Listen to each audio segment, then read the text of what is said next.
કેન્દ્રીય ગૃહ અને સહકાર મંત્રી ભાવનગરની મુલાકાતે આવશે। શહેરના નારી ચોકડી નજીક નવનિર્માણ પામેલા જિલ્લા ભાજપ કાર્યાલયનો લોકાર્પણ સમારંભ યોજાશે।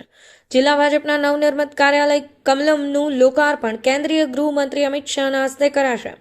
આવતીકાલે તારીખ 20 નવેમ્બરે કેન્દ્રીય ગૃહમંત્રી અમિત શાહ અને પ્રદેશ ભાજપ અધ્યક્ષ જગદીશ વિશ્વકર્મા ભાવનગરના મહેમાન બનશે। ગૃહમંત્રીના આગમન પૂર્વે વહીવટીતંત્ર દ્વારા તડામાર તૈયારીઓ હાથ ધરી। વહીવટીતંત્ર અને પોલીસ સહિતના વિભાગ દ્વારા એરપોર્ટ ખાતેથી રિહર્સલ યોજવામાં આવ્યું। એરપોર્ટથી લઈને કાર્યક્રમ સ્થળ સુધીના રૂટ પર મસમોટા કાફલા સાથે ફ્લેગ માર્ચ અને પેટ્રોલિંગ કરાયું।